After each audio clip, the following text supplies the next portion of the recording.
Our district is suffering an ill health epidemic. Across the schools, the 208 schools within our region, we are seeing catastrophic levels of depression and anxiety. This was true before the pandemic. But the pandemic has shone a spotlight on those inequalities, but also exasperated them. We estimate that the mental ill health experienced by children in the north of England through the pandemic will cost £13.2 billion in lost wages over their working lives. There is a desperate need for us to work together across our region, nationally and internationally, to tackle these issues plaguing the next generation.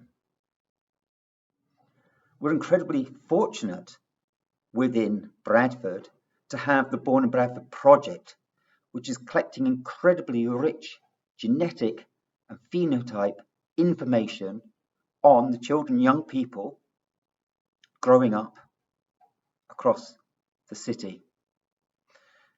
And Born in Bradford gives us the opportunity to start better understanding what are the various factors that are causing some children to experience mental ill health, whilst other children appear to be resilient.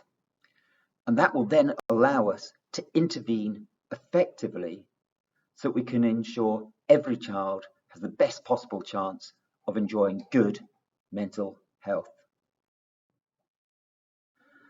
The power of Born in Bradford is that it allows us to see the intersections and interactions between myriad different factors that combine to determine outcomes for children and young people.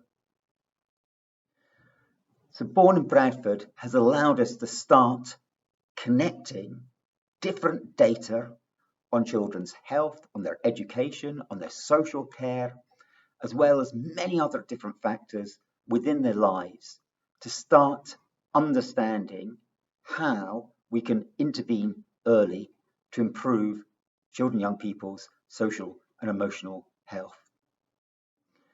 And our data scientists, our data analysts, can take these large data sets, use powerful techniques such as artificial intelligence to analyze the data.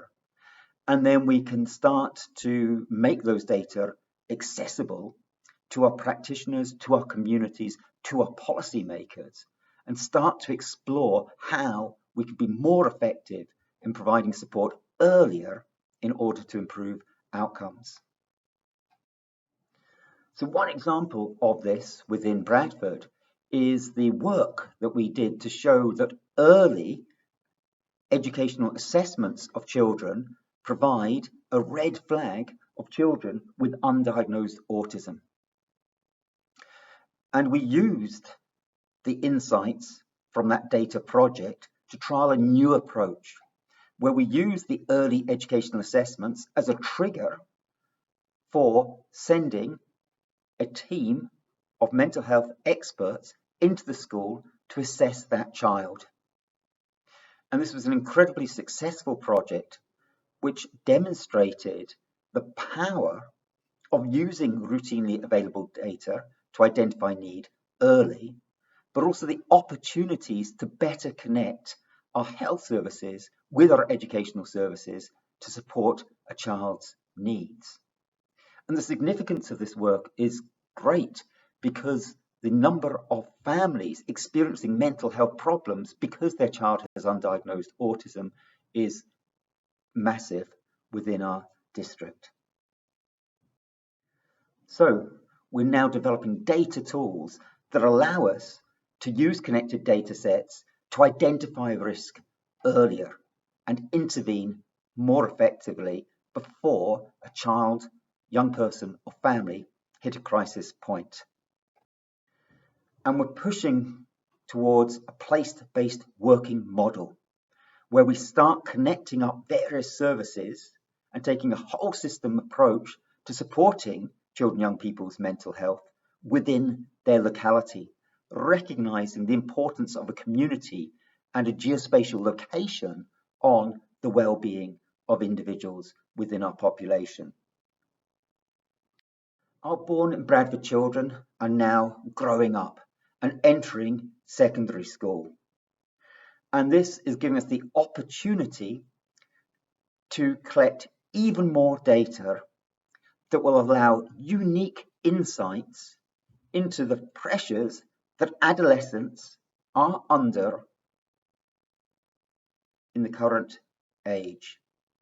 And again, this will hopefully allow us to intervene effectively to stop the mental ill health epidemic plaguing our schools. And we have a number of different projects that are making use of the rich data, both genetic and environmental data, to better understand the myriad risks that come together to determine these long-term outcomes. And there's huge opportunity for us to collaborate around these endeavours. Most excitingly, Age of Wonder is playing out across the 38 secondary schools within our region. And Simon Gilbody from the University of York is leading a programme of work looking at what works within mental health interventions across those 38 secondary schools. So this will give us a phenomenal platform for doing quasi-experimental randomized controlled trials, where we can compare and contrast different interventions deployed in different schools. And the idea is that this will allow us to start determining what works, but also who it works for, recognizing that interventions that are effective for boys of white British heritage may be less effective in girls of South Asian heritage. So the What Works platform led by Simon will really give us the opportunity to properly understand how we can intervene most effectively. And it's our hope that this piece of work will start to break down the current silos that exist between health and education, and will build upon the work that we've been doing within Bradford to start seeing how we can connect health services and education services. For example, during the pandemic, we provided a support service for the senior school leaders within our district, with the rationale that if our senior school leaders didn't enjoy good social and emotional resilience, then how would they be able to support the teachers? And if the teachers were experiencing poor mental health, how could they best sort of support the children and young people? So we brought together a program of sort of support for our senior school staff.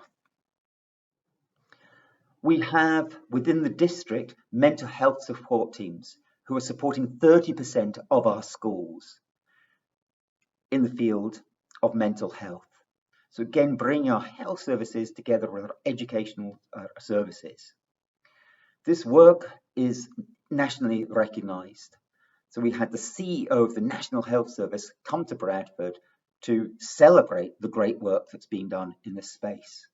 But of course, the question is, what about the other 70% of schools? And how can we accelerate this work so that every school has mental health support?